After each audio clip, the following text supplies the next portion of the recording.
Il n'y a rien d'impersonnel dans le christianisme. Il ne s'agit pas pour Dieu de la question du don qui nous vient de Christ. C'est plutôt Dieu qui nous donne Christ lui-même. Dieu ne nous a pas accordé de l'humilité, de la patience et de la gentillesse. Il nous accorde Christ dans son intégralité.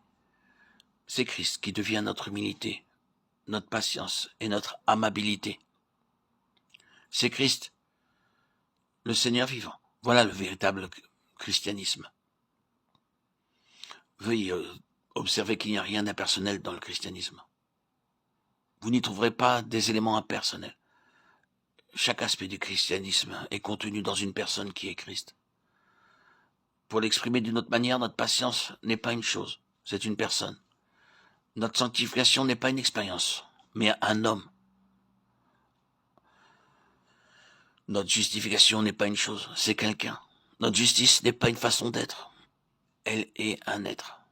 Lorsque nous sommes rachetés et délivrés, nous ne recevons pas tel ou tel aspect de ces choses, car notre rédemption, notre délivrance sont vivantes.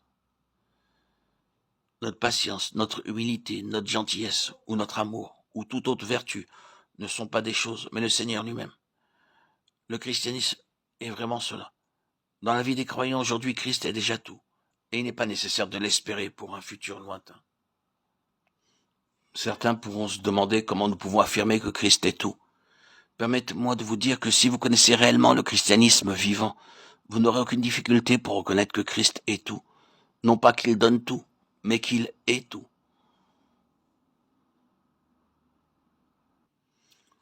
Toutes choses, celles qui sont dans les cieux et celles qui sont sur la terre, seront rassemblées en Christ.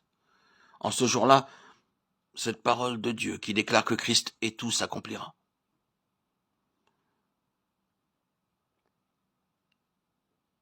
Christ veut devenir toutes vos choses. Dieu nous a donné son propre Fils. Dieu s'est donné lui-même, donné à nous. Ainsi donc que Christ soit tout pour nous aujourd'hui. Il ne devrait pas y avoir de distinction entre Christ et les choses. Rien n'est spirituel, seul Christ l'est. Il est tout et en tout. Cette réalité doit devenir évidente maintenant dans l'Église et en nous. Puissions-nous déclarer aujourd'hui que Christ est tout ce qu'il est tout, et qu'il est en tous. Il est dans sa patience. Il est dans ma gentillesse. Il est dans mon amour, car il est tout. Regardons plus loin vers ce jour où le Fils de Dieu sera manifesté pour être tout et en tous. Il a vraiment la prééminence sur toute chose.